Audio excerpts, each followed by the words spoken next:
नमस्कार बच्चों, मैं डिम्पल सैनी लेकर आई हूँ फिर से आपके लिए हिंदी की ऑनलाइन क्लास। तो आप सभी का हार्दिक अभिनंदन है।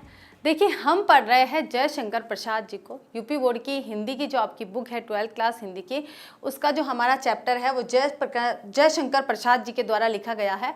और आज हम इसका सेकंड लेक्चर पढ़ने जा रहे हैं।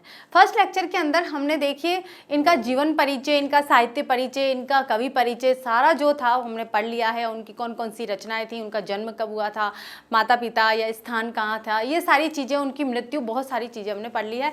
और आज जो हम पढ़ने जा रहे हैं वो उनकी कविताओं को शुरू कर रहे हैं। कविताओं के अंतर्गत देखिए एक गीत लिया गया है और उसके बाद श्रद्धा और मनु यानी कि कामायनी, जो कालजयी रचना है उनकी, जयशंकर प्रसाद जी की कहे या फिर हिंदी साहित्य जगत की एक कालजयी रचना है कामायनी। उस कामायनी महाकाव्य से कुछ सर्ग लिए गए हैं, श्रद्धा मनु का संवाद लिया गया है, तो वो चीज़ इसमें दी गई है। तो वो उसका हम परिचय पढ़ेंगे। सबसे पहले हम इस गीत की सप्रसंग व्याख्या कर लेते हैं। उसके बाद जैसे ही श्रद्धा मनु का संवाद आता है हम उसका परिचय पढ़ेंगे पहले समझेंगे कि श्रद्धा मनु के बीच में किस उपलक्ष्य में बातचीत हुई थी। उसके बाद क्या आप लोगों को आसानी से समझ में आएगा कि ये जो पद्यांश किस चीज़ के लिए, किस बात को यहाँ पर व्यक्त करने के लिए लिखा गया है। ठीक है, तो सबसे पहले जो हम पढ़ेंगे वो लेक्चर नंबर 2 के रूप में वो पढ़ेंगे कि सबसे पहले गीत पढ़ेंगे, जिसके अंतर्गत क्या होता है कि एक नायिका है वो सोई हुई है और उसकी जो सहेली है, सखी है, जो उसकी दोस्त है, वो उसको जगा रही है। और जगाने के उपलक्ष्य में वहाँ पर यानी कि ऐसे नहीं जगा रही है, मानवीकरण अलंकार का यहाँ पर प्रस्तुतिकरण किया गया है। यानी कि जयशंकर प्रसाद जी ने अपने महाकाव्य में या अपनी कविताओं में मानवीकरण को ज़्यादा महत्व दिया है। तो मानवीकरण को महत्व देने का कारण ये है कि जैसे यहाँ पर एक कविता दी गई है, उस कविता के अंतर्गत प्रकृति को जागृत किया जा रहा है। अब प्रकृति को जागृत किस प्रकार किया जा रहा है कि प्रकृति को एक नायिका की संज्ञा दे दी कि भाई प्रकृति क्या है, एक सुंदर महिला है और वह सोई हुई है। जैसे ही सूर्योदय होता है तो प्रकृति जो पूरा वातावरण में खामोश थी, रात्रि के समय में सोई हुई थी, उस सोई हुई प्रकृति को सूर्य उगा रहे, मतलब जगा रहे हैं कि आप अब जाग जाइए, सूर्योदय हो चुका है। इस तरह से कई तरह की बातें, कई तरह की उपमाएं देकर, रूपक देकर और मानवीकरण करके उसका वर्णन किया गया है। ठीक है, तो देखिए शुरू करते हैं। सबसे पहली जो कविता है हमारी एक गीत के रूप में आई है। तो गीत क्या है? बीती विभावरी जागरी। विभावरी का मतलब क्या होता है? रात्रि। ठीक है, कि रात्रि अब बीत चुकी है। बीती विभावरी जागरी, अंबर पनघट में डुबो रही। अंबर क्या है? आकाश। पनघट में डुबो रही, तारक घट उषा नागरी। खग कुलकुल सा बोल रहा, किस लय का अंचल डोल रहा। लो ये लतिका भी भर लाई, मधु मुकुल नवल रस गागरी। ठीक है, अधरों में राग अमंद पिए, अलकों में मैलज बंद किए, तू अब तक सोई है आली, आंखों में भरे विहागरी, बीती विभावरी जागरी। तो देखिए सबसे पहले हम इसका प्रसंग संदर्भ देखेंगे। तो संदर्भ क्या होता है कि ये जो पद्यांश है ये कहाँ से लिया गया है। तो संदर्भ के अंतर्गत आएगा कि प्रस्तुत पद्यांश हमारी पाठ्य पुस्तक हिंदी की जो पुस्तक हमारी पाठ्य पुस्तक हिंदी से लिया गया है, जिसके रचयिता जयशंकर प्रसाद जी है। ये आपका संदर्भ है। ठीक है, और इसके कवि कौन है आपको बताना है।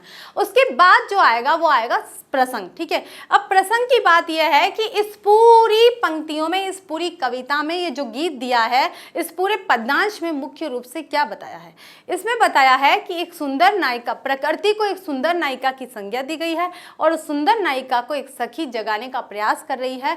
अलग अलग तरह से बताने का प्रयास करिए कि अब सुबह हो गई है, तुम जाग जाओ। ठीक है, तो इसी के रूप में देखिए क्या कहा है कि बीती का मतलब क्या हो गया है? व्यतीत हो गई है, बीत चुकी है ना, समाप्त हो चुकी है। ठीक है, विभावरी यानी रात्रि। ठीक है, बीती विभावरी जागरी। जागरी किसके लिए आया है यहाँ पर? सखी के लिए। ठीक है, किसके लिए आया है? सखी यानी सहेली के लिए। एक सहेली है, अपनी नायिका सखी को उठा रही है और कह रही है कि हे सखी, ये जो रात्रिकालीन समय था ये पूरा व्यतीत हो चुका है, ये पूरा समाप्त हो चुका है, अब तो जाग जाओ। अंबर पनघट में डुबो रही तारा घट उषा नागरी। अब ये तारा घट उषा नागरी का क्या मतलब है? अंबर पनघट, अंबर यहाँ पर क्या है? आकाश। जो आकाश तारों और सितारों से जड़ा हुआ था वो एक ओढ़नी का काम कर रहा था, ठीक है, एक अंबर का काम कर रहा था, एक वस्त्र का काम कर रहा था। वो जो वस्त्र है पनघट, पनघट क्या होता है? जब पानी का जो आवरण होता है, जब हम क्षितिज की बात करते हैं कि पानी जब क्षितिज को, जैसे सूर्योदय होता है तो सूर्योदय कहाँ पर उस जिस स्थान से उदय होता है उसको क्षितिज बोलते हैं। अब क्षितिज पर क्या, क्षितिज को क्या कहा गया है? पनघट कहा गया। तो वो जो पूरा आवरण है यानी कि पूरा आसमान है जो तारों से ढका हुआ है, वो जो तारों से ढका हुआ वस्त्र है वो पनघट में डुबो रही है। तारा घट उषा नागरी, कि ये जो उषा नगरी है, उषा नगरी किसे कहते हैं? देखिए मैं आपको बताती हूं। जब सूर्योदय होता है, ठीक है, इस प्रकार से सूर्योदय होता है तो ये जो होता है क्षितिज, तो सूर्योदय होने से पहले यहाँ पर जब सूर्योदय इतना नहीं निकलता है, थोड़ा थोड़ा निकलता है, उस समय क्या होता है? पूरे वातावरण में थोड़ा थोड़ा मतलब लालिमा छा जाती है। एक काली स्लेट के ऊपर, जैसे मान लीजिए कि काली स्लेट के ऊपर कोई चंदन का यानी कि लाल रंग की जो खड़िया है, लाल रंग से उसको पोत दिया है। आप कोई भी काली चीज है, कोई भी काली वस्तु है, उसके ऊपर लाल रंग लगा देंगे तो उसका किस प्रकार का वातावरण होगा, वो कैसा कलर हो जाएगा, रंग कैसा हो जाएगा, उसको आप कभी नोटिस करना।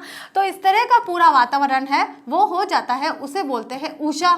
तो ये जो उषाकालीन वातावरण है ये क्या करती है कि जो जितने भी तारे यहाँ पर टिमटिमाते हुए नजर आ रहे हैं, उन टिमटिमाते तारों को अपने अंदर समा लेती है, यानी कि वो जो घड़ा भरा हुआ है तारों का, वो सारे के सारे ये उषा नगरी उनको समेट लेती है। तो यहाँ पर बताया है कि अंबर पनघट में डुबो रही तारा घट उषा नागरी, कि ये जो उषा आई है ये इस अंबर को यानी कि जो आसमान है जो तारों से भरा हुआ है इसे पनघट में डुबो रही है। ठीक है, तुम जल्दी से जाग जाओ, सवेरा हो चुका है। ठीक है, आगे देखिए, खग कुलकुल सा बोल रहा, यानी खग क्या होते हैं यहाँ पर?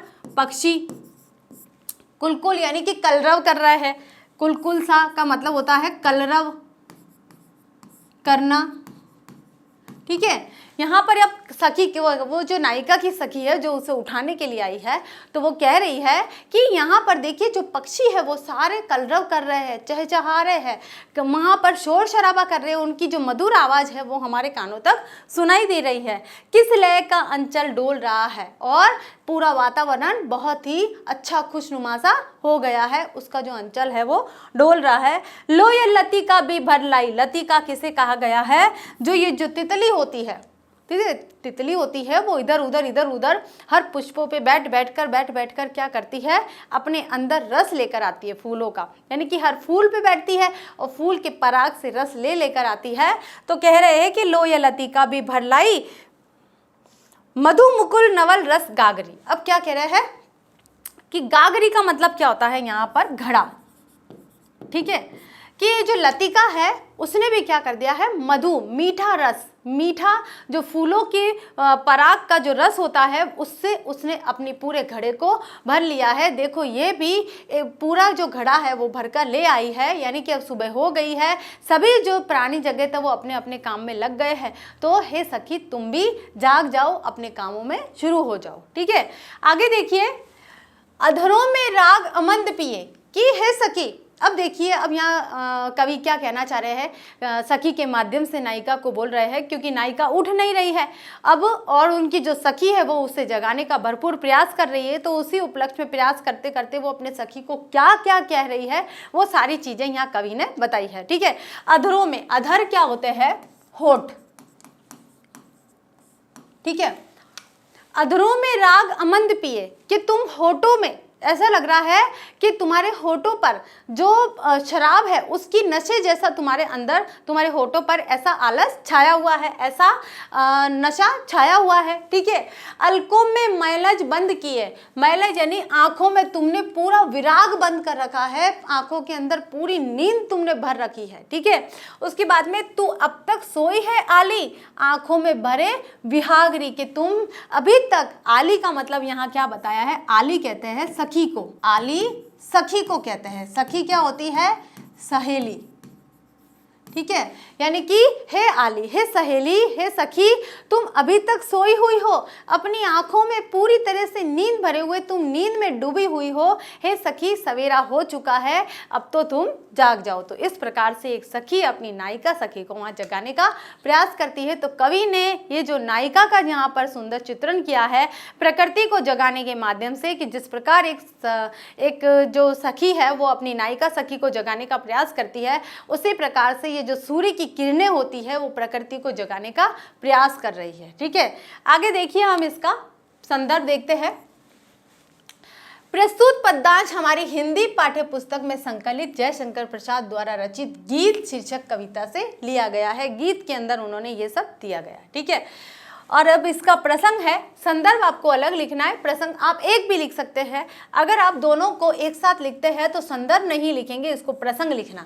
जो हेडिंग आएगा आपका वो प्रसंग आएगा, संदर्भ नहीं आएगा। ठीक है, तो प्रस्तुत पद्यांश में कवि ने प्रातःकालीन सौंदर्य के माध्यम से प्रकृति के जागरण का आह्वान किया है। एक सखी के माध्यम से जो नायिका है उसको प्रकृति, जो प्रकृति है उसको नायिका की संज्ञा दी है, कि जिस प्रकार से एक सखी अपनी नायिका सखी को उठाने का प्रयास कर रही है, अलग अलग उपमा देकर, अलग अलग रूपर देकर, अलग अलग तरीके से, अलग अलग माध्यम से उठाने का प्रयास कर रही है, जगाने का प्रयास कर रही है, उसी प्रकार से ये जो प्रकृति है वो भी सोई हुई है। इस प्रकृति को जगाने का प्रयास किया जा रहा है सूर्य की किरणों के माध्यम से, उषा के माध्यम से, कई और माध्यम से। ठीक है, तो सौंदर्यकालीन यानी कि प्रातःकालीन जो सौंदर्य है उसके माध्यम से सुंदरता उस प्रकृति को जगाने का प्रयास कर रही है कि तुम जाग जाओ, तुम अभी तक क्यों सोई हुई हो। ठीक है, तो देखिए व्याख्या करते हैं हम इसकी, कि इस पद्यांश में एक सखी दूसरी सखी से कहती है कि हे सखी, रात बीत गई है, अब तो तुम जागो। गगन रूपी पनघट में उषा रूपी नायिका तारा रूपी घड़े को डुबो रही है। अर्थात समस्त नक्षत्र प्रभात के आगमन के कारण, प्रभात क्या होता है? सूर्य, सुबह, ये जो सारे नक्षत्र थे जब सुबह हो जाती है उसके कारण आकाश में लीन हो जाते हैं। प्रातःकाल के आगमन पर पक्षियों के समूह कलरव कर रहे थे। शीतल मंद सुगंधित हवा चलने से पल्लवों के आंचल हिलने लगे हैं और लताएं भी नवीन पराग रूपी रस से युक्त गागर को भरकर लेकर आई है। ठीक है, गागर यानी कि घड़े को भरकर। ठीक है, आगे देखिए कि समस्त कलियां पुष्पों में परिवर्तित होकर पराग से युक्त हो गई है, परंतु हे सखी, तू अपने अधरों में प्रेम की मदिरा को पिए हुए है, अपने बालों में सुगंध को समाये हुए है तथा आंखों में आलस्य भरे हुए सो रही है। यहाँ कहने का तात्पर्य यह है कि प्रातः काल होने पर सर्वत्र जागरण हो गया है और तू अभी तक सोई हुई है। ठीक है, तो यहाँ पर एक सखी के द्वारा यानी कि प्रातःकालीन जो सौंदर्य है उसके द्वारा प्रकृति को जगाने का प्रयास किया गया है अलग अलग माध्यमों के द्वारा। ठीक है, अब करते हैं हम इसका काव्य सौंदर्य। तो काव्य सौंदर्य के अंतर्गत देखिए दो पक्षों का, दो तत्वों के रूप में अध्ययन किया जाता है, भाव पक्ष और कला पक्ष। भाव पक्ष में कविता के अंदर होने वाले भावों को व्यक्त किया जाता है और कला पक्ष में उसकी भाषा शैली और उसके और भी काव्य सौंदर्य के जो अंग हैं उनके अंतर्गत इसका वर्णन किया जाता है। तो भाव सौंदर्य में देखिए कि प्रस्तुत पद्यांश के माध्यम से कवि ने प्रातःकालीन सौंदर्य का अपूर्ण वर्णन किया है। ठीक है, अनुपम वर्णन किया गया है कि प्रातःकालीन सौंदर्य किस प्रकार होता है, कैसे कलियां जाग जाती है, कैसे लताएं खिल फूल रही है, पक्षी कैसे कलरव करते हैं, ये सारी चीजें इसमें बताई है। और रस संयोग श्रृंगार है। ठीक है, संयोग श्रृंगार इसमें बताया है। कला पक्ष के अंदर संस्कृत निष्ठ खड़ी बोली का प्रयोग किया है कि इन्होंने जयशंकर प्रसाद जी संस्कृत निष्ठ खड़ी बोली का प्रयोग करते थे। ठीक है, उसके बाद में देखिए अलंकार सांग रूपक यानी कि रूपक अलंकार के अंदर सांग रूपक आया है, निरंग रूपक नहीं आया है। अनुप्रास अलंकार है, उपमा अलंकार है और मानवीकरण विशेष रूप से जयशंकर प्रसाद का एक मुख्य तत्व जो मुख्य विशेषता है वो है कि प्रकृति का मानवीकरण किया जाता है। ठीक है, पुनरुक्ति प्रकाश। पुनरुक्ति प्रकाश का मतलब होता है कि एक ही शब्द दो बार आता है, जैसे धीरे धीरे, इस प्रकार से, है ना, कुल कुल सा बोल रहा है। ठीक है, एवं यमक गुण माधुर्य एवं शब्द शक्ति लक्षणा और व्यंजना का यहाँ पर भरपूर प्रयोग किया गया है। ठीक है। तो ये थी देखिए आपकी जयशंकर प्रसाद जी के गीत से कुछ पद्यांश लिए गए थे, उस पद्यांश की सप्रसंग व्याख्या। अब देखते हैं हम यहाँ पर श्रद्धा और मनु का संवाद। देखिए इससे पहले मैं आपको बताना चाहूंगी कि श्रद्धा और मनु का संवाद किस प्रकार था। कि क्या हुआ था कि माना जाता है कि पृथ्वी पर प्रलय हुई थी, ठीक है। अब प्रलय से मतलब है कि सब कुछ उथल पुथल हो गया था, जहाँ पर्वत थे वहाँ मैदान हो गया, है ना। मतलब सब कुछ, पर्वत अपने स्थान से मतलब दूसरे स्थान पर हो गया, पानी जहाँ जल निधि थी, जल राशि थी, वहाँ पर सूखा हो गया और बड़े बड़े खड्डे हो गए हैं, बहुत बड़े बड़े आपको आवरण दिखाई दे रहा है, और जहाँ पर सूखा था वहाँ पर आपको जल राशि दिखाई दे रही है। तो इस तरह से पृथ्वी पर जब प्रलय हुआ था तो प्रलय के साथ में सब कुछ नष्ट हो गया था। ये जो दुनिया थी, ये जो सृष्टि थी, सब कुछ नष्ट हो गई थी। लेकिन ऐसा कामायनी महाकाव्य के अंतर्गत उसके आधार पर यह कहा जाता है कि जो मनु है, मनु नाम का एक व्यक्ति और श्रद्धा नाम की एक सुंदर महिला, वो दोनों ही बच गए थे। और इस प्रकार से मनु को संज्ञा अलग दी है और श्रद्धा को संज्ञा अलग दी है। एक और थी ईडा भी थी इसके अंतर्गत। तो इन तीनों का जो संवाद चलता है वो इसके अंतर्गत दिया गया है कामायनी महाकाव्य के अंतर्गत। तो कामायनी महाकाव्य के अंदर से ही इन संवादों को, इन प्रसंगों को, इन पद्यांशों को यहाँ उद्धृत किया गया है। तो इसी में ये बात बताई है कि सर्वप्रथम जब श्रद्धा विचरण करती है प्रलय के बाद, जब प्रलय के बाद सब कुछ वातावरण शांत हो जाता है, उथल पुथल सब समाप्त हो जाती है और सब कुछ स्थिर हो जाता है, इस संसार में, इस दुनिया में, इस पृथ्वी पर सब कुछ स्थिर हो जाता है। उस समय जब श्रद्धा है वो इधर उधर भ्रमण करती हुई सी आती है और वह देखती है एक कोई पुरुष है, कोई व्यक्ति है, वो भी इधर उधर सा भटकता हुआ सा नजर आ रहा है। अचानक सा उसको बहुत ही सुंदर प्रतीत होता है और मनु को भी बहुत सुंदर एक नारी दिखती है जिसका नाम है श्रद्धा। इस प्रकार से दोनों आपस में परिचय करते हैं। परिचय के बाद में जो मनु है वो जो श्रद्धा है, मनु श्रद्धा की सुंदरता का बखान करता है, अपने मन ही मन के अंदर सोचता है कि ये किस प्रकार की महिला है, और ऐसे आपस में दोनों एक दूसरे का परिचय प्राप्त करते हैं। तो आज हम जो पढ़ेंगे वो दोनों का आज परिचय प्राप्त हो रहा है एक दूसरे को, ठीक है। तो शुरू करते हैं हम श्रद्धा मनु का संवाद। तो सबसे पहले हम इसको पढ़ेंगे। कौन तुम संस्कृति जल निधि तीर, तरंगों से फेंकी मणि एक, कर रहे निर्जन का चुपचाप, प्रभा की धारा से अभिषेक, मधुर विश्रांत और एकांत, जगत का सुलझा हुआ रहस्य, एक करुणा में सुंदर मौन और चंचल मन का आलस्य। ठीक है। अब देखिए यहाँ पर क्या हुआ है कि जैसे ही श्रद्धा मनु को देखती है कि कोई एक व्यक्ति है, पुरुष, जो अचानक से उसे दिखाई देता है और एक मणि के समान दिखा हुआ देता है, जैसे कोई मणि फेंका हुआ सा, एक तरफ सागर की लहरों से एक तरफ मणि कर दिया जाता है, वैसे ही जो मनु है वो भी ऐसा लगता है कि संसार ने इसको थोड़ा अलग सा विलगित, अपने से विलगित कर दिया है, ऐसा वहाँ पर प्रतीत हो रहा है और उसकी सुंदरता को यहाँ पर व्यक्त किया गया है। ठीक है। तो कौन तुम, यहाँ पर अब जो श्रद्धा है वो मनु को संबोधित करती हुई कहती है कि कौन तुम संस्कृति जल निधि तीर, तरंगों से फेंकी मणि एक। अब यहाँ पर कह रहे हैं, श्रद्धा कह रही है कि तुम कौन हो, वह व्यक्ति कौन है जो इस अपार जल राशि सागर से, मतलब सागर के किनारे पर पड़ा हुआ सा है, सागर के किनारे पर यहाँ पर हमें दिखाई दे रहा है, वह तरंगों से फेंकी मणि एक। ऐसा प्रतीत हो रहा है यह जो व्यक्ति कि तरंग, सागर की जो लहरें थी, लहरों ने जैसे एक मणि को एक तरफ कर दिया होता है, वैसे ही इस संसार की लहरों ने इस मनुष्य को अपने से अलग कर दिया है और ऐसा निर्जन सा हमें यहाँ पर मनु प्रतीत हो रहा है। ठीक है। आगे देखिए, कर रहे निर्जन का चुपचाप, प्रभा की धारा से अभिषेक। अब क्या हो रहा है कि वह जो निर्जन स्थान है, निर्जन स्थान जहाँ पर कोई भी मनुष्य, कोई भी किसी प्रकार का प्राणी नहीं दिखाई दे रहा, निर्जन जहाँ पर जन नहीं होता है, कोई व्यक्ति नहीं होता है। ठीक है। कर रहे निर्जन का चुपचाप, प्रभा की आभा से अभिषेक। सुबह सुबह की जो आभा किरण आ रही है, सूर्य की किरणें जैसे किसी मणि पर पड़ती है और वो उस किनारे को सुशोभित कर देता है, उसी प्रकार से जो मनु है वो भी ऐसा लग रहा है कि ये जो प्रभा की आभा उसके ऊपर पड़ रही है और वह भी इस निर्जन स्थान को सुशोभित करता हुआ सा प्रतीत हो रहा है। ठीक है। आगे देखिए, मधुर विश्रांत और एकांत, जगत का सुलझा हुआ रहस्य। अब कैसा लग रहा है, वो जो मनु है वो ऐसा मधुर सा लग रहा है, उसमें किसी प्रकार का कोई छल कपट सा नहीं दिखाई दे रहा है, उसके चेहरे पर बहुत ही शालीनता है, बहुत ही मधुरता सी प्रतीत हो रही है।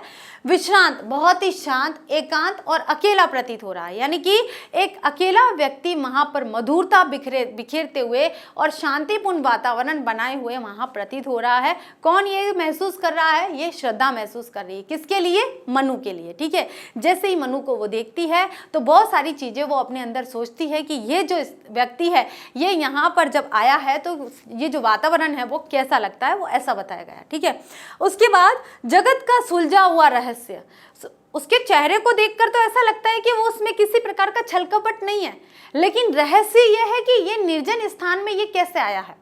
ठीक है, उसके अंदर रहस्य बना हुआ है कि भाई कौन है, कहाँ से आया, कैसा व्यक्ति है, क्या करने के लिए, ये सारी चीजें रहस्य है। लेकिन सुलझा हुआ क्यों? क्योंकि उसके चेहरे पर किसी भी प्रकार का छल कपट हमें देखने को नहीं मिल रहा है, बहुत ही मधुर है, विश्रांत है, एकांत है, इसलिए सुलझा हुआ रहस्य इसे कहा है। ठीक है, आगे देखिए, एक करुणामय सुंदर मौन और चंचल मन का आलस्य। अब उसके अंदर बहुत ही करुणा सी दिखाई दे रही है, करुणा यानी कि जिसमें दया दृष्टि रहती है। ये जो व्यक्ति है मनु, वो बहुत ही सुंदर है, मौन है, यानी कि चुपचाप, उसके अंदर करुणा झलकती सी हमें प्रतीत हो रही है। ठीक है, और चंचल मन का आलस्य, ये जो मन है वो चंचल है लेकिन अपने अंदर आलस भरे हुए है।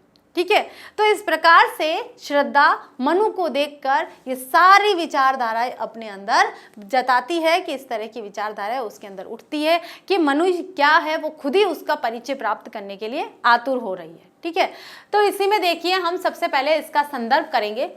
देखिए, इस पूरी कविता है, ये जो पूरे सारे पद्यांश लिए गए हैं ये सारे कामायनी से लिए गए हैं और हम इसका एक ही बार संदर्भ करेंगे क्योंकि संदर्भ सारे पद्यांशों में सेम होने वाला है और जो प्रसंग है वो अलग अलग होगा, तो हम एक ही बार संदर्भ करेंगे और प्रसंग हमारा हमेशा अलग अलग ही रहने वाला है। ठीक है, तो संदर्भ क्या है कि प्रस्तुत पद्यांश हमारी हिंदी पाठ्य पुस्तक में संकलित जयशंकर प्रसाद द्वारा रचित श्रद्धा मनु शीर्षक कविता से उद्धृत किया गया है। ठीक है, तो ये सारी पंक्तियां आपकी सभी पद्यांशों में सेम आएगी। अब हम करते हैं इसका प्रसंग, जो सभी पद्यांशों का अलग अलग होता है, प्रसंग सभी का अलग होता है, आप सबको ध्यान रखना है। ठीक है, तो देखिए प्रसंग क्या है कि प्रलय के अनंतर यानी कि बाद में, ठीक है, बाद या फिर पश्चात।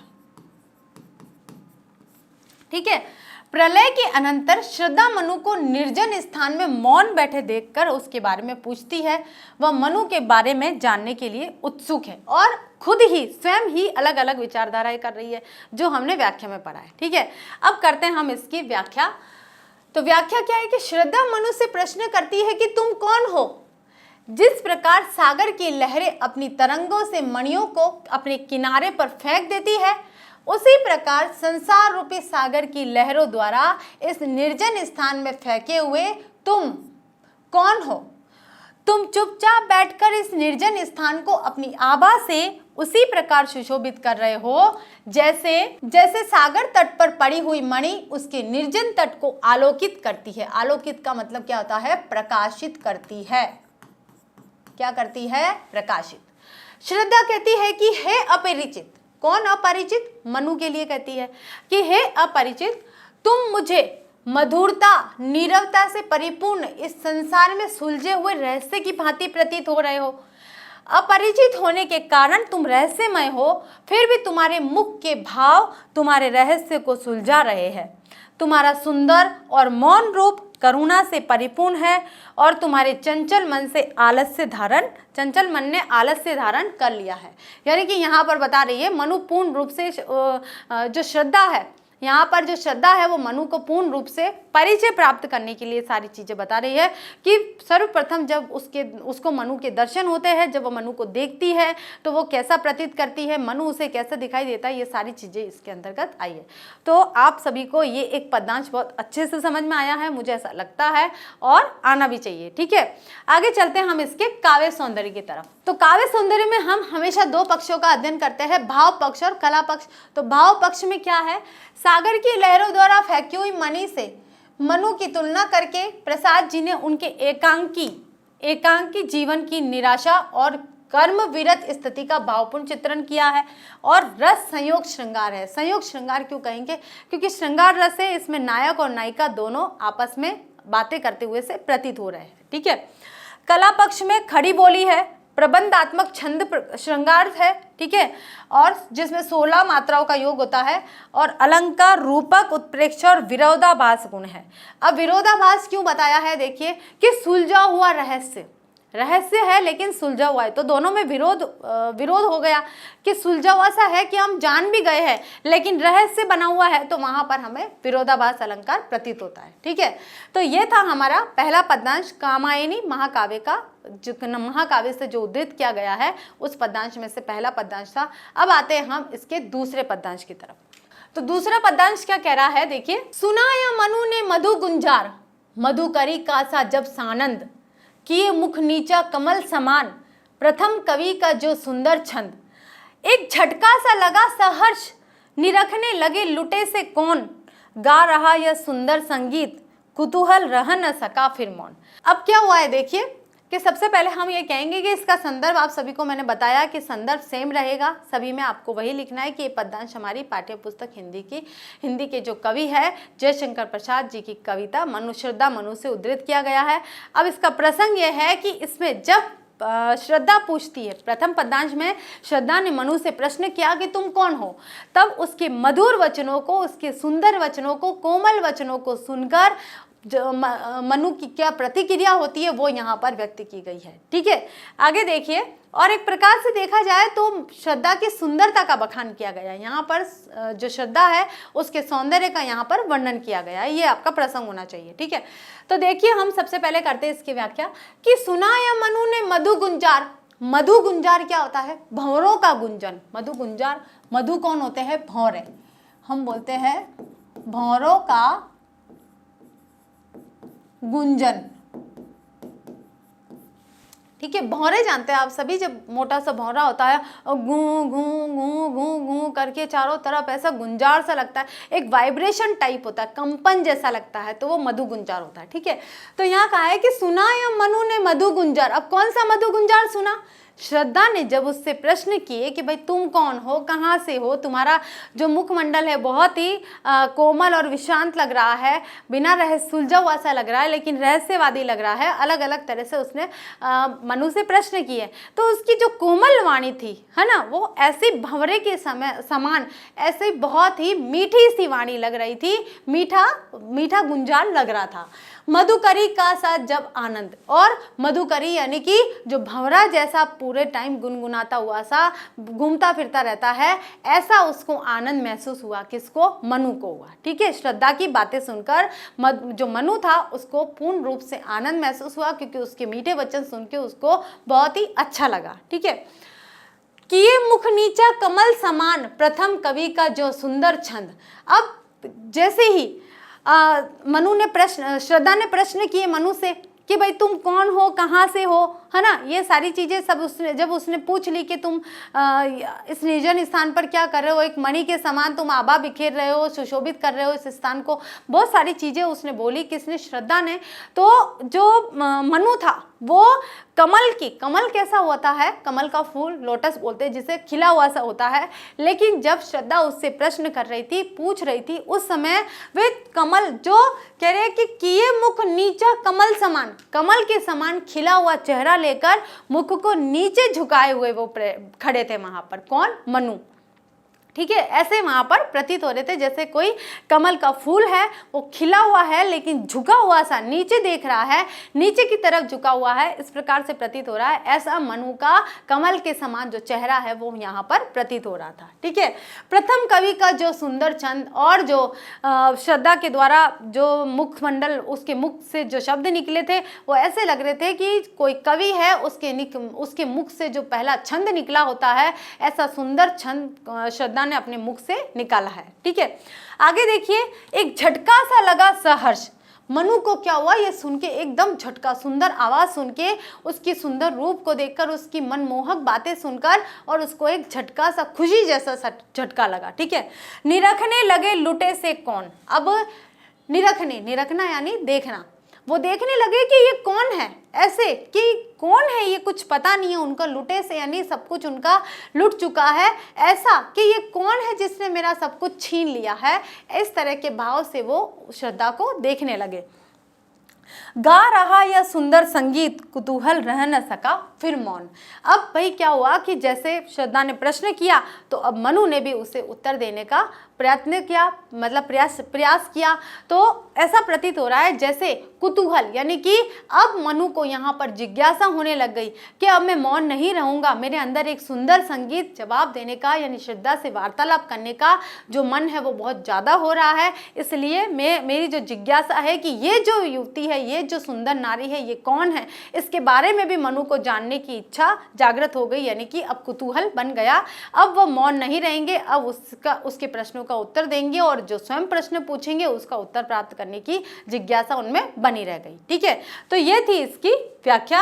अब हम करते हैं इसका प्रसंग। प्रस्तुत पद्यांश में उस समय का वर्णन है जब प्रलय के उपरांत मनु की भेंट श्रद्धा से होती है और वह उसके सुमधुर स्वर को सुनकर आश्चर्यचकित रह जाता है। ठीक है, व्याख्या देखिए कि मनु और श्रद्धा की प्रथम भेंट होने पर जब श्रद्धा उससे उसका परिचय पूछती है, सबको पता है ना, मैंने अच्छे से बताया है कि ये जो कहानी है ये किस प्रकार चल रही है, तभी आपको समझ में आएगा कि व्याख्या क्या कहना चाह रही है। ठीक है, कि क्या प्रथम भेंट होती है जब श्रद्धा सबसे पहले उसका परिचय पूछती है तो उसकी आवाज़ उन्हें भौरों की मधुर गुंजार के समान आनंददायक प्रतीत होती है, बहुत अच्छी लगती है। ठीक है, अपरिचित मनु का परिचय पूछने के क्रम में श्रद्धा लज्जावश अपना सिर नीचे झुकाए रहती है, जिसे देख मनु को ऐसा आभास होता है। कौन?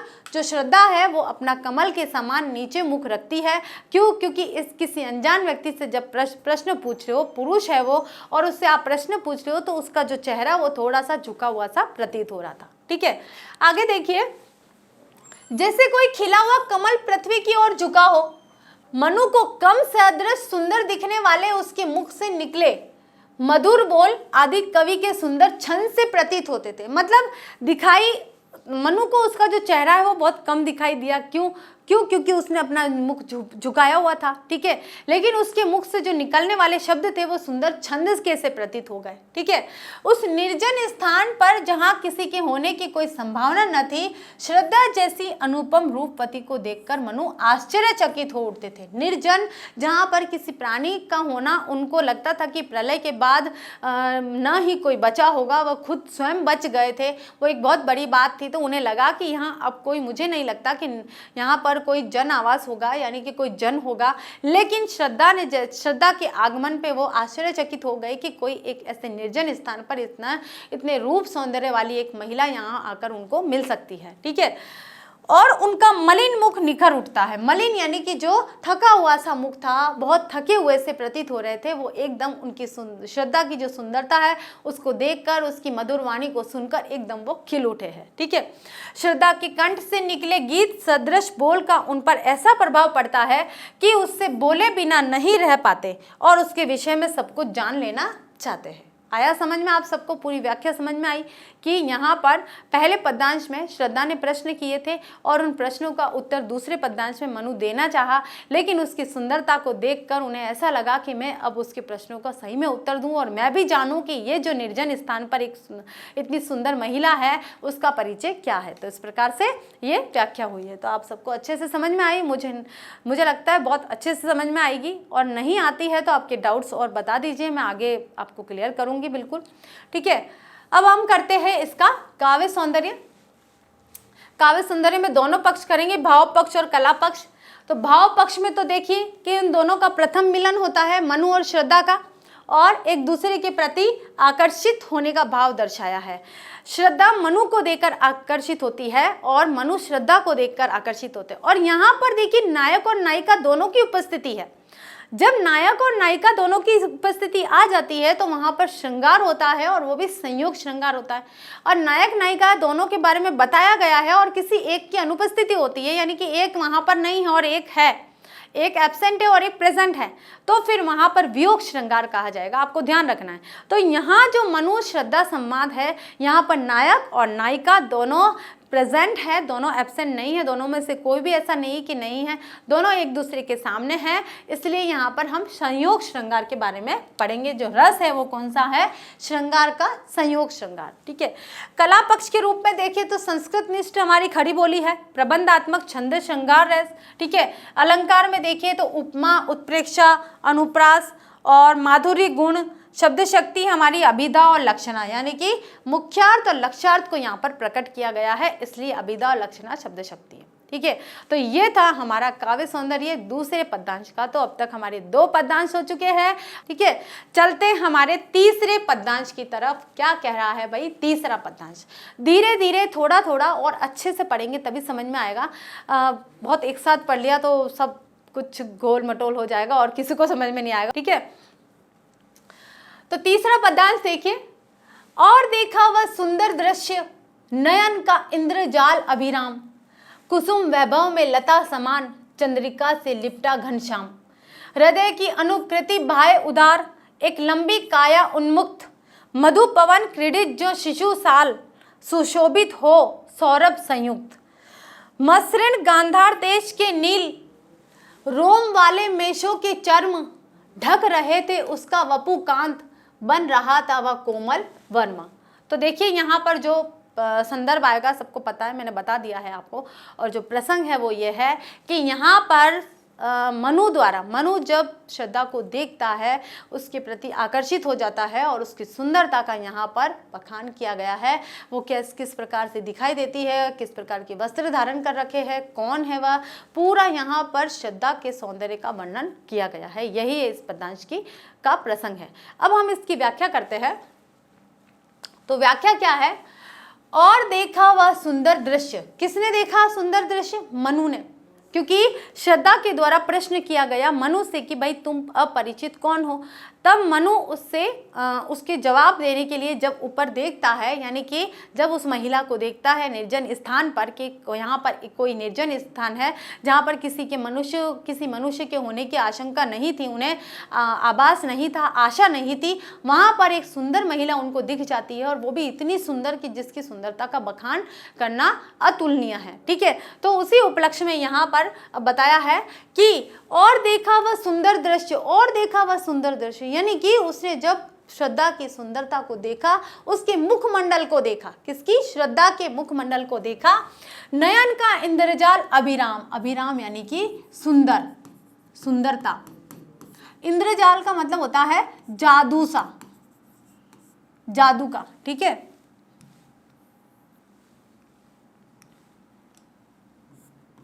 जादू। ठीक है, नयन यानी कि आंखों का, आंख का। ठीक है, तो ऐसा जैसे ही किन्होंने मनु ने ये सुंदर दृश्य देखा, जैसे ही मनु ने श्रद्धा की तरफ दृष्टि किया, यानी कि दृष्टि करी, उन्होंने आंखें दिखाई, आंखें अपनी श्रद्धा की तरफ घुमाई, तो उनको कैसा लगाया कि नयन का इंद्रजाल अभिराम, ऐसा लगा जैसे उनकी आंखों का कोई सुंदर जादू था, उनकी आंखों के सामने कोई सुंदर जादू के रूप में वहां प्रतीत हो रहा था। इस प्रकार से उन्हें थोड़ा सा कल्पना लगा कि ये हो ही नहीं सकता कि ऐसे निर्जन स्थान पर जहां किसी के होने की आशंका नहीं थी, आशा नहीं थी, उम्मीद नहीं थी, वहां पर एक ऐसी सुंदर महिला आकर वहां खड़ी है।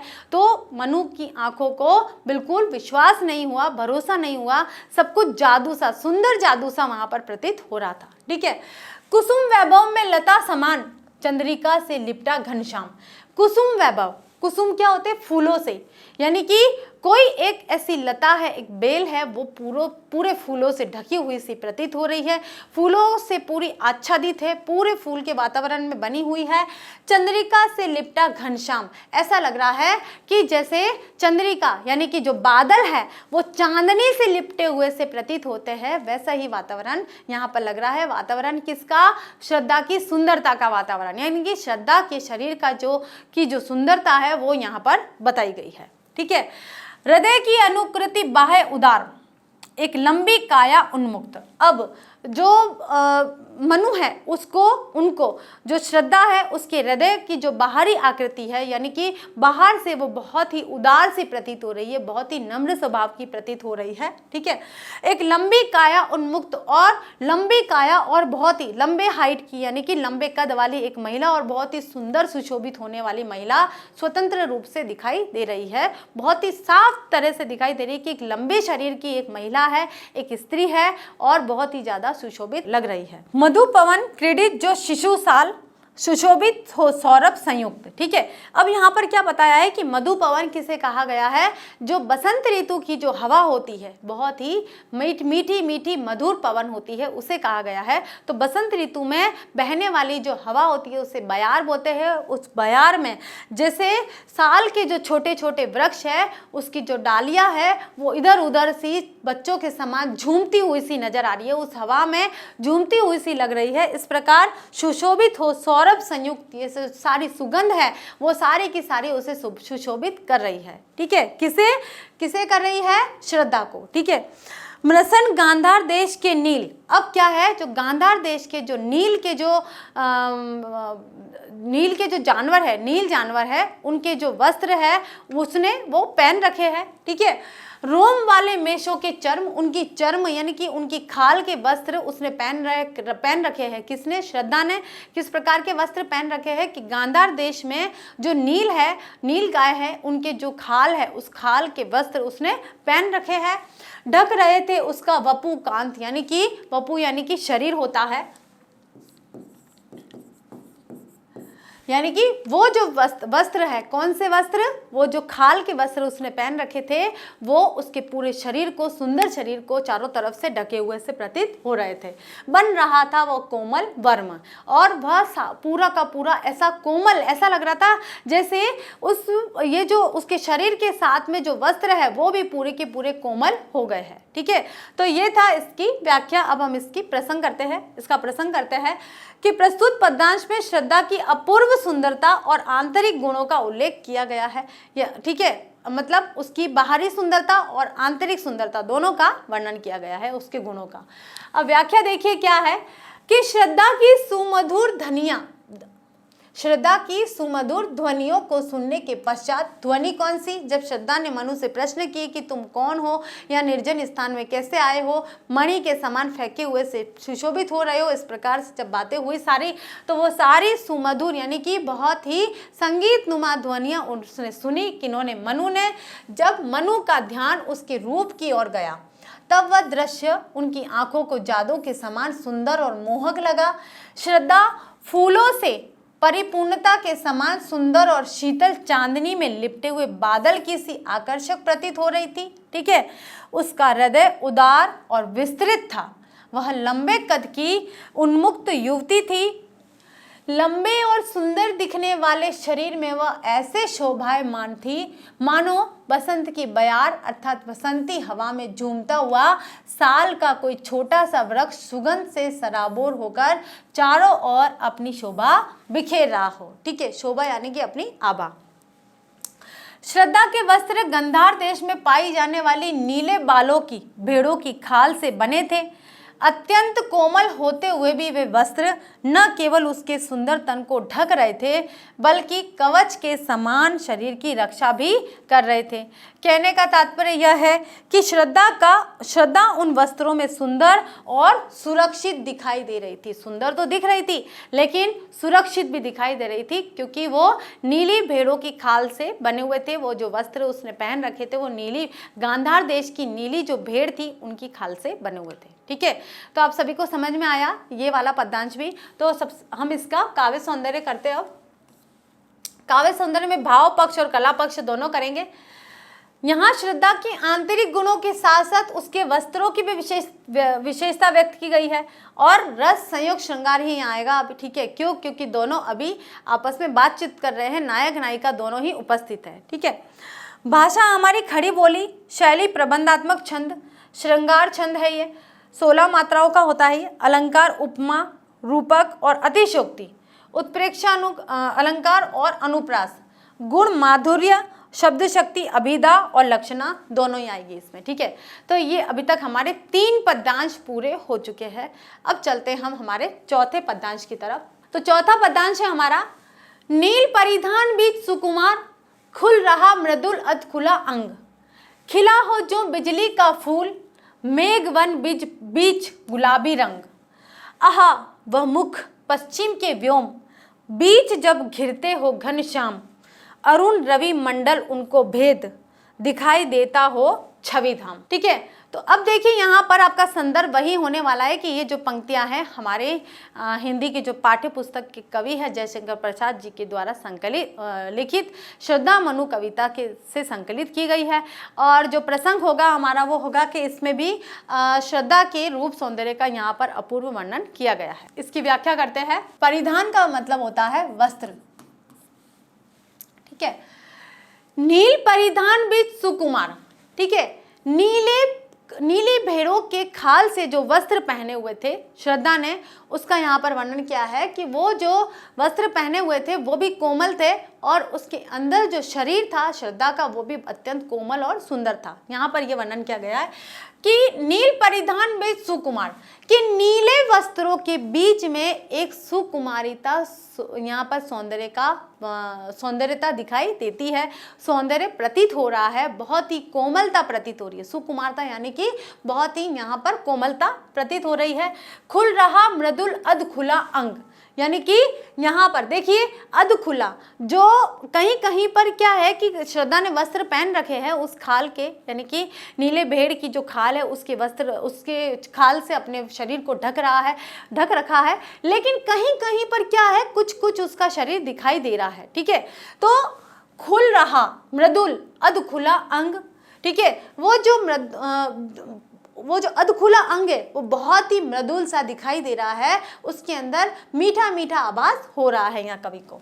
खिला हो जो बिजली का फूल, मेघवन बीच गुलाबी रंग, ऐसा लग रहा है जैसे बिजली के अंदर जब बिजली चमक रही हो और उस चमकती बिजली के अंदर जैसे कोई गुलाबी सी चमक दिखाई देती है, एक आभा दिखाई देती है, उसी प्रकार से खिला हो जो बिजली का फूल, ऐसा प्रतीत हो रहा है जैसे आकाश में चारों तरफ नीला आकाश है और नीले आकाश में बिजली अचानक से चमकती है तो वो एकदम धवल यानी कि श्वेत कल रंग की दिखाई देती है। ऐसे कोई बिजली का फूल खिला हुआ हो, ऐसा यहाँ पर प्रतीत हो रहा है कि जैसे नीली खाल को पहनकर जब श्रद्धा उस मनु के सामने दिखाई देती है तो वो ऐसी लगती है जैसे नीली खाल के अंदर उसके शरीर के कुछ कुछ भाग दिखाई दे रहे हैं, तो वो ऐसे लग रहे जैसे गुलाबी फूल खिले हुए हो, उस नीले वातावरण के अंदर कुछ कुछ गुलाबी फूल से प्रतीत हो रहे हैं, ठीक है। आगे देखिए, आहा वो मुख पश्चिम के व्योम, बीच जब घिरते हो घनश्याम। अब मुख की शोभा और भी अति सुंदर लग रही है। जो पश्चिम के व्योम यानी कि पश्चिमी आकाश किस प्रकार से सुंदर दिखाई दे रहा है, वैसे श्रद्धा के मुख की आभा लग रही है, मुख की जो कांति है वो चमक लग रही है, ठीक है।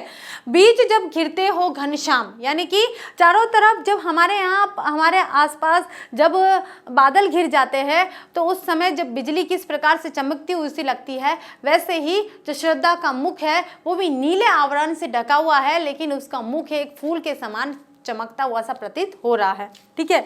अरुण रवि मंडल उनको भेद, दिखाई देता हो छवि धाम, जैसे पूरा आकाश बादलों से ढका हुआ है और जो अरुण कौन होता है? सूर्य,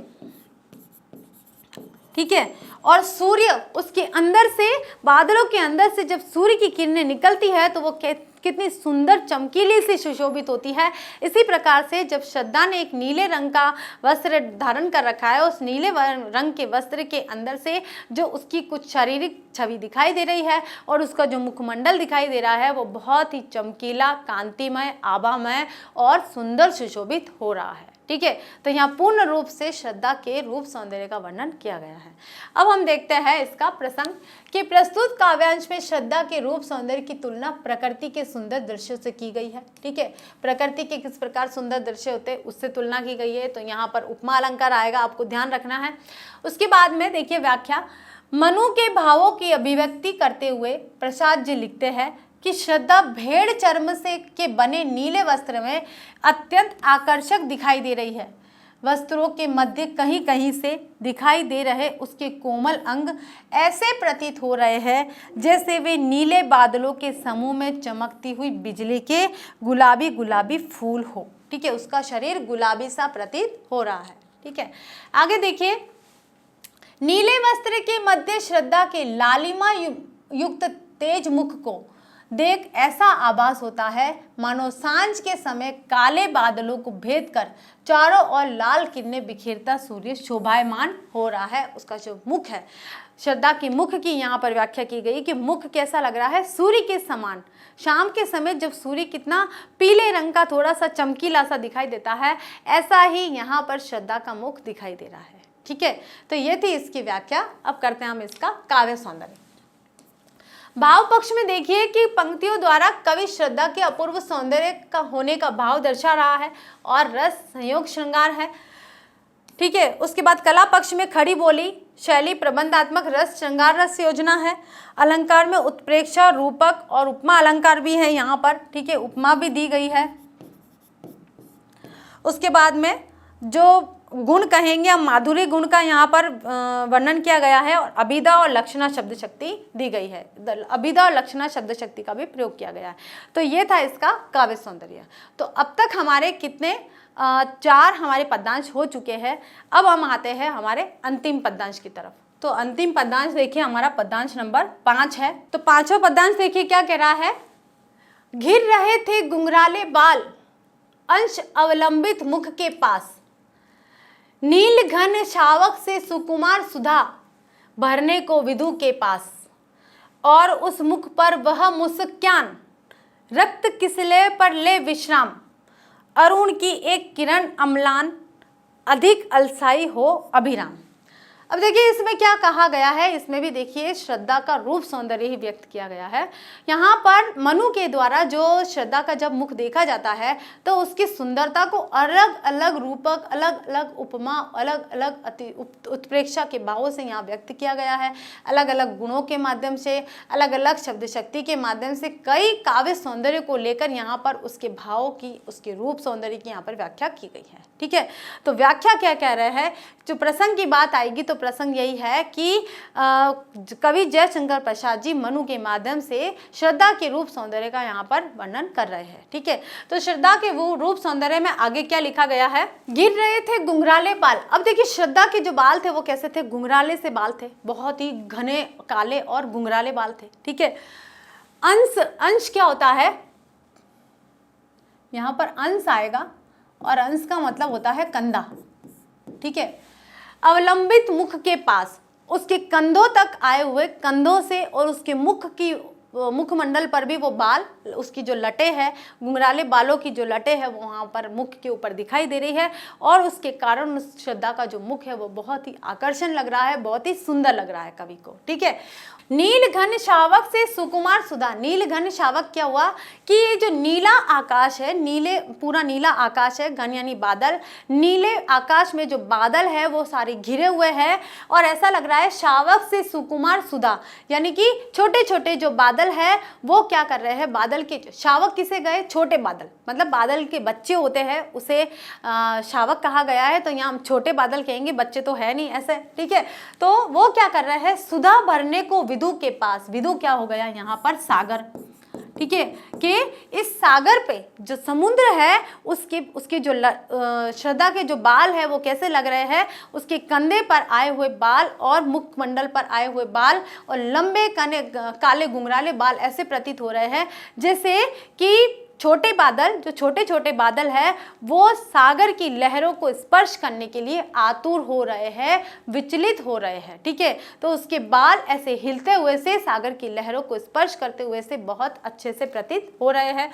और उस मुख पर वह मुस्कान रक्त किसले पर ले विश्राम, यानी कि अब क्या हो रहा है, और उसके बाद ये जो बाल तो है उसके इतने सुंदर ही, उसके बाद उसके मुखमंडल पर जो हमेशा मुस्कान बनी रहती है वो बहुत ही आकर्षक और सुशोभित लगती है। ठीक है, रक्त किसले पर ले विश्राम, और लालिमा से, जो लालिमा चारों तरफ छाई हुई है, इस तरह के आंचल में उसकी जो सुंदरता है वो बिखरी हुई सी लग रही है। अरुण की एक किरण अम्लान, अरुण यानी कि सूर्य, सूर्य की एक किरण जिस प्रकार से पड़ती है, अधिक अधिक अलसाई हो अभिराम। जैसे सूर्य की किरण उसकी जो आंखें हैं वो बहुत ही ज़्यादा अलसाई हुई सी, आलस से भरी हुई है, लेकिन सूर्य की किरणें जब उज्जवल से धवल श्वेत सूर्य की किरणें उसके मुखमंडल पर पड़ती है तो वो जो अलसाई हुई सी आंखें हैं वे भी चांदनी सी चमक के समान हो जाती है और बहुत ही आकर्षण और सुशोभित लगती है। ठीक है, तो ये था हमारी जो व्याख्या है, इसका अर्थ था। ठीक है, मैं यहाँ थोड़ा सा इसके शब्दार्थ लिख देती हूँ। अभिराम यानी सुंदर, ठीक है, किसलय यानी आंचल, अरुण यानी सूर्य। ठीक है, हो गया। अब चलते हैं हम इसके प्रसंग की तरफ। तो प्रस्तुत काव्यांश में श्रद्धा के सुंदर मुखड़े और मुस्कान की चर्चा की गई है कि उसके जो सुंदर मुखड़ा है और उसके ऊपर होने वाली जो मुस्कान है वो कितनी सुशोभित लगती है, कितनी सुंदर लगती है। ठीक है, व्याख्या है, श्रद्धा के केश सुंदर और घुंघराले थे। वे उसके चेहरे से होकर कंधों पर ऐसे झूल रहे थे कि मानो अमृत पान करने के लिए, अमृत पान यानी कि सुधा पीने के लिए सागर की तरफ झुक रहे हैं, सागर की तरफ जाने के लिए मचल रहे हैं। मानो अमृत पान करने हेतु नन्हे बादल सागर तल को स्पर्श करने की कोशिश कर रहे हैं। जैसे नन्हे नन्हे छोटे बादल सागर को स्पर्श करने के लिए जले जाते हैं, वैसे उसके बाल कंधों से नीचे झलक रहे हैं। ठीक है, उसके सुंदर मुख पर बिखरी हुई मुस्कान को देख ऐसा आभास हो रहा था जैसे सूर्य की कोई अलसाई सी उज्जवल किरण लाल नवीन कोपल पर विश्राम कर रही हो, ऐसी प्रतीत हो रही थी। तो जो श्रद्धा है उसके मुखमंडल की आभा और उसके बालों से उसकी मुखमंडल की आभा और ज़्यादा आकर्षण हो गई थी। ठीक है, अब करते हैं हम इसके काव्य सौंदर्य को। तो काव्य सौंदर्य में भाव पक्ष में देखिए कि पंक्तियों के माध्यम से श्रद्धा के मुखमंडल को दिव्य रूप में दिखाया गया है, चमकीला दिखाया गया है और इसके भाव को प्रकट किया है। संयोग में देखिए, रस की बात करें तो रस में श्रृंगार, रस में संयोग श्रृंगार ही आएगा इसके अंतर्गत। ठीक है, कला पक्ष की बात करें तो खड़ी बोली भाषा शैली है इसकी, प्रबंधात्मक शैली है। ठीक है, संयोग जो श्रृंगार छंद का प्रयोग किया गया है। उसके बाद हम अलंकार की बात करें तो अनुप्रास, उपमा और मानवीकरण अलंकार है। उसके जो गुण है वो माधुर्य गुण और लक्षणा शब्द शक्ति का प्रयोग किया गया है। ठीक है, तो ये थे हमारे अभी तक के, हमने श्रद्धा मनु का जो संवाद है उसके 5 कविताओं को यानी कि 5 पद्यांशों को आज हमने पढ़ लिया है। अगले पद्यांशों को लेकर हम फिर से हाजिर होते हैं और तब तक आपको ये पद्यांश बहुत अच्छे से समझने हैं, क्योंकि आप नहीं समझ पाओगे, एक बार समझ में नहीं आता है तो आप दोबारा देखिए, आपको बहुत अच्छे से समझ में आएगा। क्योंकि नहीं समझ पाएंगे तो हम इसकी सप्रसंग व्याख्या नहीं कर पाएंगे, और जब सप्रसंग व्याख्या नहीं कर पाएंगे तो हम इसके अंदर से आने वाले जो प्रश्न उत्तर है उनका भी उत्तर नहीं दे पाएंगे। तो अगले लेक्चर के लिए फिर से हाजिर होते हैं, तब तक के लिए थैंक यू।